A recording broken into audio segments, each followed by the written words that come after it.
Durante mucho tiempo, México ha afrontado varias crisis, pero en esta ocasión hablaremos de la ocurrida en 1994, siendo uno de los eventos más inesperados y catastróficos que derrumbó en cuestión de meses una de las economías más estables y exitosas del planeta en aquellos tiempos. Esta situación constituyó una amenaza al proceso de la economía mexicana, demostrando la imposibilidad de responder a los acuerdos internacionales. En este aspecto tuvo caracteres similares a las crisis anteriores en la historia de nuestro país, sobre todo a la ocurrida en el año 1980. Hemos de recordar que, por algún tiempo, México fue considerado un ejemplo victoria en la apertura comercial y financiera. Se llegó a comentar que en cierto término había alcanzado una inserción competitiva en el mercado mundial. Algunos autores explican que las crisis económicas y financieras no forman parte de un llamado modelo económico que solamente garantiza el éxito. Esta situación fue provocada por la famosa globalización, que sigue siendo hoy en día un tema actual y de interés. Además, la apertura de los mercados financieros nacionales, los llamados créditos, entre otras circunstancias. Es por ello que la ocurrida en el 94 fue más que nada una crisis bancaria y económica, producto de una liberalización apresurada, de una supervisión bancaria muy relajada y de la falta de disciplina del presupuesto público. Estas circunstancias afectan a México debido a su dependencia con Estados Unidos. La ruptura de diciembre de ese año fue una dificultad parecida a la transcurrida en Europa en el 92 o la sucedida a mediados de 1997 en Asia Oriental.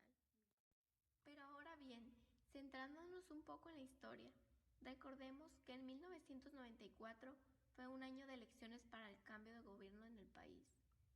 Teniendo sus últimos meses de gobierno en la presidencia, en aquel entonces Carlos Salinas de Gortari, y siendo candidato a la presidencia por el mismo partido, PRI, Ernesto Zedillo, en el cual más tarde sería el ganador de las elecciones de ese año.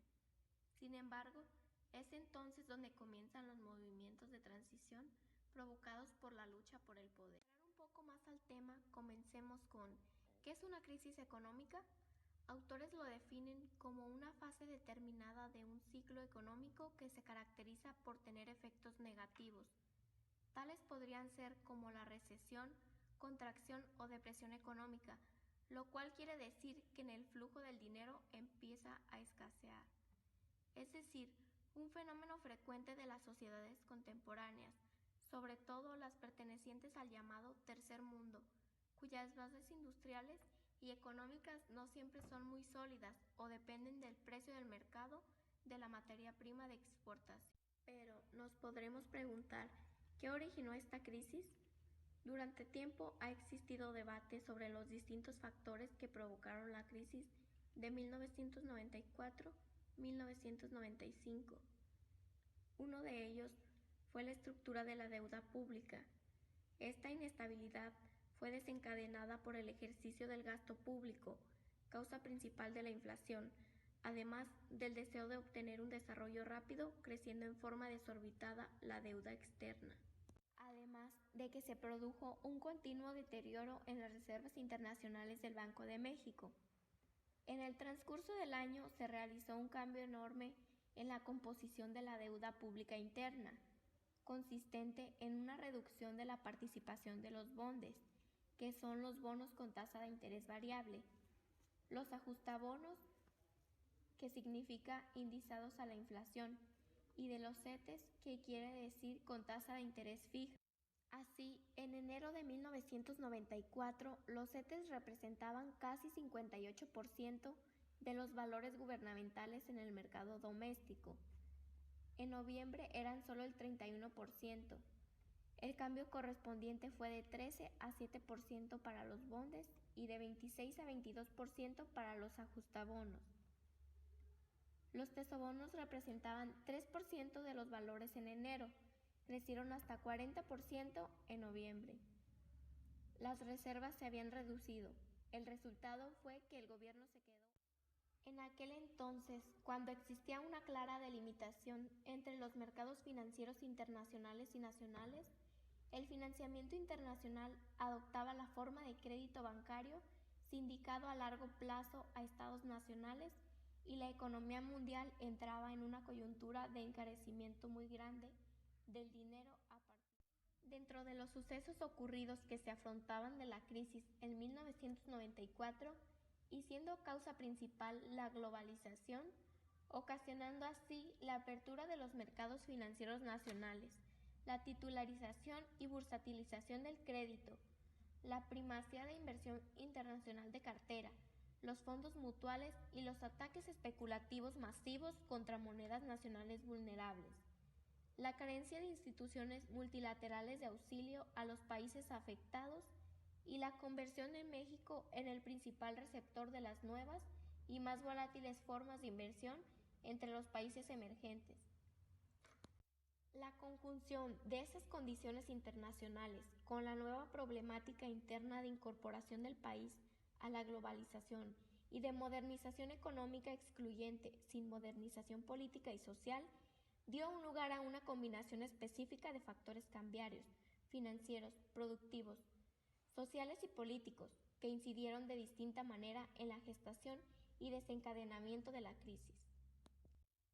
La sobreexposición de la economía mexicana a la inversión especulativa tuvo un lugar a nivel del mercado cambiario y resultó de la gran desproporción entre el capital especulativo internacional, localizado temporalmente en México, y las reservas internacionales de divisas con que contaba el país para garantizar la convertibilidad y libre flujo de esos capitales, en un contexto de moneda nacional fuertemente sobrevaluada.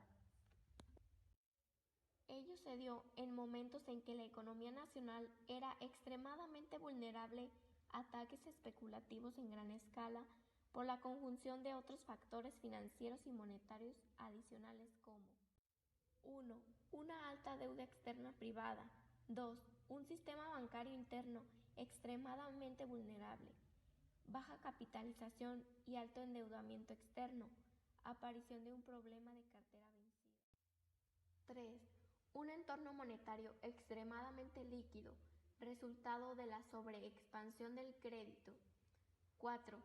Régimen legal excepcionalmente liberal, determinado por la carencia de instrumentos específicos de regulación de entradas y salidas de capitales. De 1994, en vísperas del desencadenamiento del proceso especulativo que llevaría a la crisis, el capital externo acumulado en México, en acciones y títulos de deuda en moneda nacional, alcanzaba un monto mínimo de 83 millones de dólares que triplicaba en exceso a las reservas internacionales del Banco de México. Las inmediatas de la crisis, al del contexto financiero que amplificó su magnitud, cabe comenzar con el gran incremento del endeudamiento externo privado. Inmediatas de la crisis, al del contexto financiero que amplificó su magnitud, cabe comenzar con el gran incremento del endeudamiento externo privado. En 1994, el total del mismo se elevó de 13.000 a 51.000 millones de dólares, correspondiendo la gran mayoría a emisiones de títulos de renta fija a largo plazo, que es el promedio de vencimiento cercano a los 5 años, nominados en dólares. La relación entre el endeudamiento y el Producto Interno Bruto había pasado entre 1993 y 1994 desde un nivel ya alto de 43.3% en el primer año y al 55.3% en el segundo, mientras comenzaba a aparecer los primeros síntomas de la crisis posterior de cartera vencida. La volatilidad general del sistema financiero favoreció la posibilidad de que el propio capital nacional abandonara rápidamente el país en diciembre sin mayores costos financieros. La situación pudo ser mantenida bajo control mientras los inversores externos creyeron en la estabilidad del país. Pero la situación comenzó a cambiar rápidamente a partir de marzo de ese año, como resultado de una rápida modificación en las expectativas de los inversionistas, resultante de la conjunción de, por lo menos, 4 tipos de eventos de diferente índole. La cultura financiera internacional, el crecimiento del desequilibrio comercial, el agravamiento de la crisis política y social, que es la conjunción de los asesinados de Colosio y Maciú con la rebelión armada zapatista, y la reducción de la rentabilidad en dólares de los títulos mexicanos poseídos por tenedores extranjeros.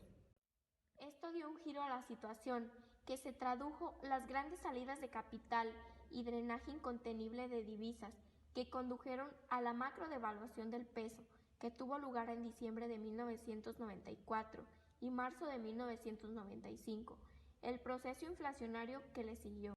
Finalmente, ya en el contexto de la crisis financiera, devaluación e inflación interna se tradujeron en una recesión muy aguda y en crisis social muy profunda y de proyección temporal mucho más prolongada centrada, sobre todo en una gran caída del salario real, la contracción brutal del crédito, afectando el crecimiento de desempleos de 2 millones de personas que perdieron sus trabajos. Esta sucesión de secuencias fue desencadenada principalmente por la devaluación, a partir de la drástica modificación de la relación de precios, tanto entre la economía nacional y la internacional como, internamente, de los precios de la fuerza de trabajo, del dinero y de las demás magnitudes económicas fundamentales. Incluyendo el último mes de 1994, la caída del valor internacional del peso hasta fines de 1995 superó al 110%, del cual la gran mayoría, 90%, tuvo lugar entre diciembre de 1994 y marzo de 1995. Sin embargo, esto constituyó como consecuencia a una ruptura del proceso de reproducción normal de la economía mexicana, en donde el sistema bancario mexicano sufriría también una gran crisis, en donde aumentarían sus tasas de interés, de tal modo que el gobierno tuvo que intervenir para ayudarle y permitiendo que los bancos aumentaran sus tasas de interés. Por lo tanto, miles de empresas profesionales y pequeños productores agrícolas que tenían préstamos bancarios o tarjetas de crédito se vieron severamente afectados, pues dándose así la capitalización de intereses del anatocismo, que es la capitalización de los intereses, de modo que sumándose tales intereses al capital originario pasan a redituar nuevos intereses.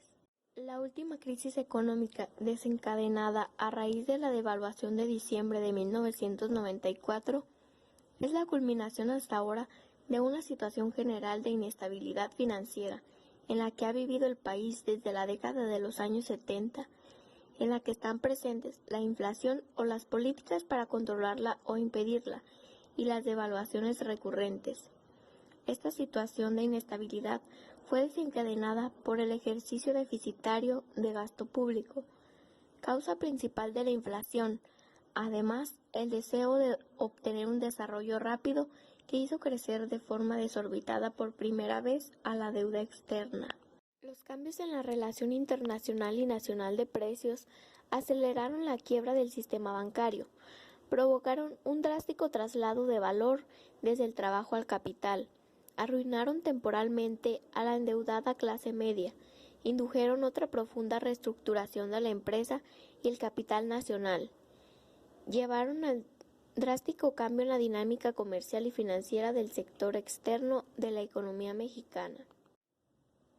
El papel central de la devaluación en el desencadenamiento de la crisis no implica considerarla como causa original de la misma, como afirmaron los que la atribuyeron al error de diciembre, confundiendo devaluación con crisis y consecuencia con causa.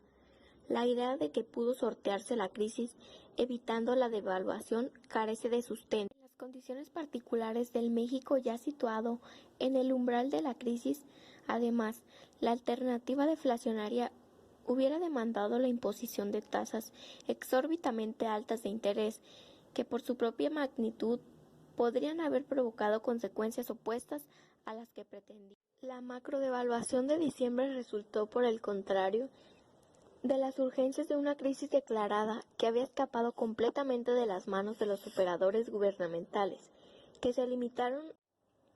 Tal tipo de devaluación torpe y exagerada solo podía generar una crisis productiva y social tan profunda y costosa como la que provocó. Pero a pesar de ello, el proceso devaluatorio operó en buena medida como un factor muy importante de recuperación de competitividad del aparato productivo. Otra cuestión muy importante en la mecánica de la crisis fue la reaparición de problemas agudos de deuda externa, como los planteamos por el reembolso de tesobonos en el primer trimestre de 1995, el incremento del servicio de la deuda pública y privada o los nuevos problemas planteados por el paquete de rescate, que consistía en el paquete financiero, que se constituyó con el apoyo de gobiernos extranjeros, sobre todo el de los Estados Unidos, y de organismos multilaterales. Este paquete ponía a disposición del gobierno mexicano 50.534 millones de dólares y fue crucial para hacer frente a los vencimientos de las obligaciones de corto plazo indizadas en dólares.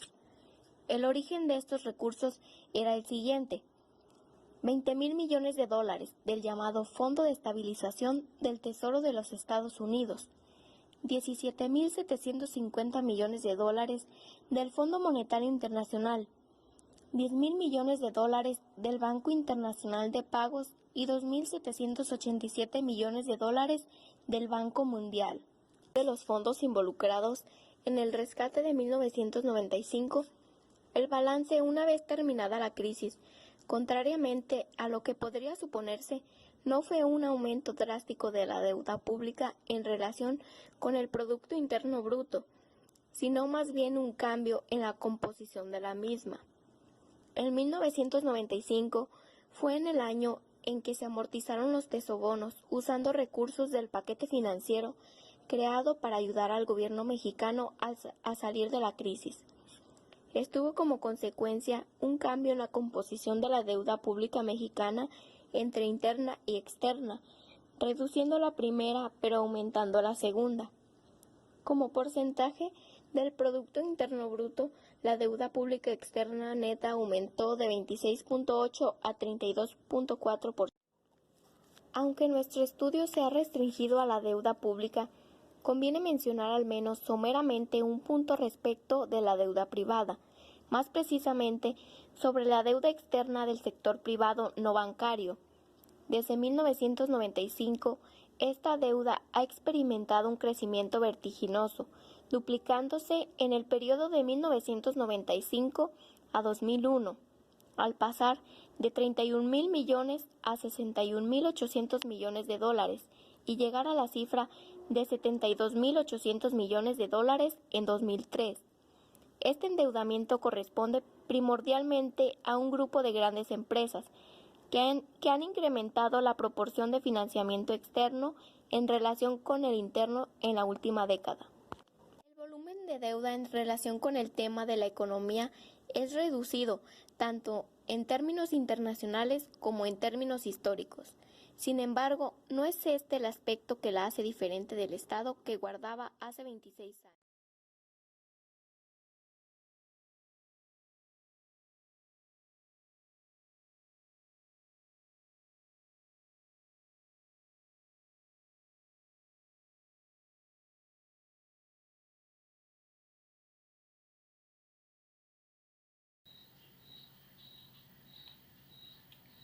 ¿Cuáles fueron los acontecimientos más importantes durante la crisis de 1994? El acontecimiento más importante durante la crisis de 1994 fue el asesinato de Luis Donaldo Colosio, candidato a la presidencia de la República por parte del PRI, además del asesinato de Ruiz Massieu, que era secretario del mismo partido, el levantamiento del EZLN, el Ejército Nacional de Liberación Zapatista. Varios problemas que ya se habían tenido en la política dentro de los mismos partidos, el Tratado de Libre Comercio con América del Norte, el TLC en aquel entonces, el NAFTA como lo conocen o lo conocían en Estados Unidos, fueron los acontecimientos